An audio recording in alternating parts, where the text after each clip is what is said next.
morning, ma'am. Good morning, sir. I am Angelica de D.Tamondong. So today I will be showing a demonstration. The subject that I'm going to teach is Science 6. So good morning, class. Okay, before we start, let's all stand and lead the prayer. Who wants to lead the prayer? Okay, Jenny Joy, lead the prayer. In the name of the Father, and to the Son, and to the Holy Spirit. Amen. So, good morning again, class. Okay, take your seat. So, how are you today? It's everyone is good? Okay, let's check your attendance. Just say present if your name is called. Is that clear, class? Okay.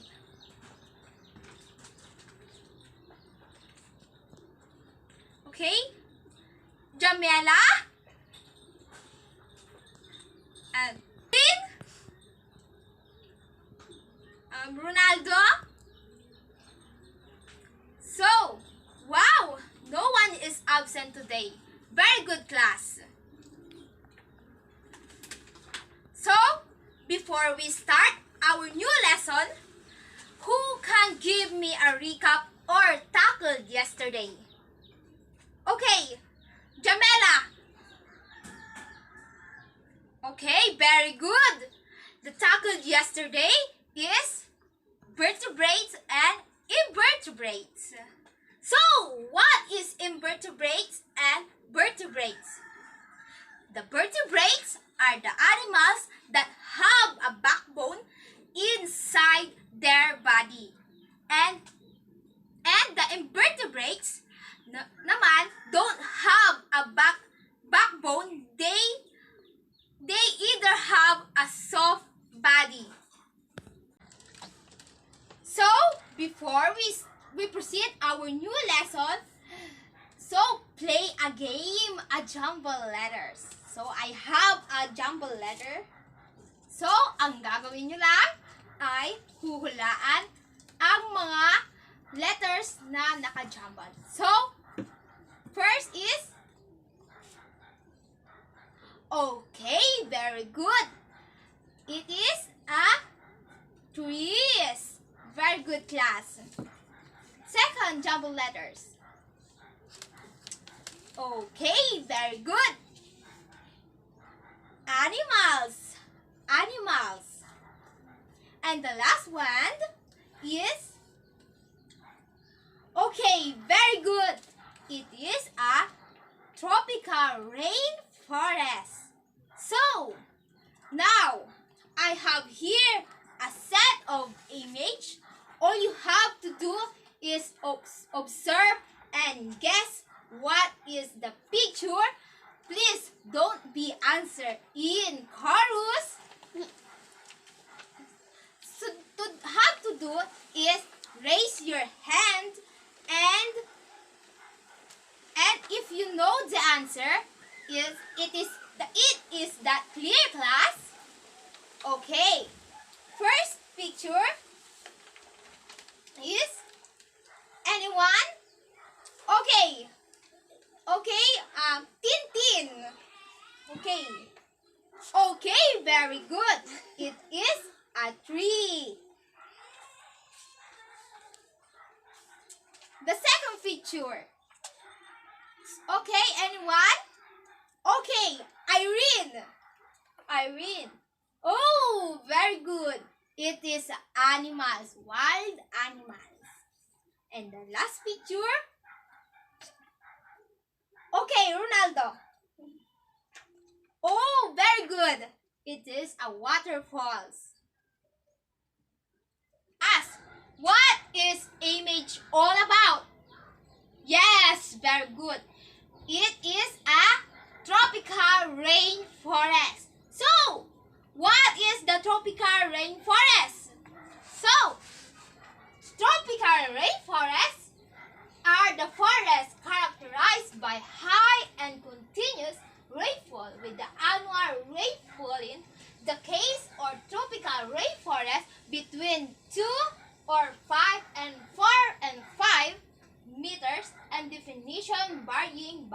region for the temperature rainforest. So, the tropical rainforest is a forest of tall trees in the region of year-round and warm. Rainforests belong to the tropical wet climate group. Rainforests now cover less than 6% of Earth's land surface. Scientists estimate that more than half of all the world plants and animal species live in the tropical rainforest. Tropical rainforests produce a 40% of Earth's oxygen. So, give some ways on how to take care of tropical rainforest. So, anyone, class? Okay, very good. Reduce your paper and wood consumption. Ano pa? Oh, don't cut trees. So, ano pa?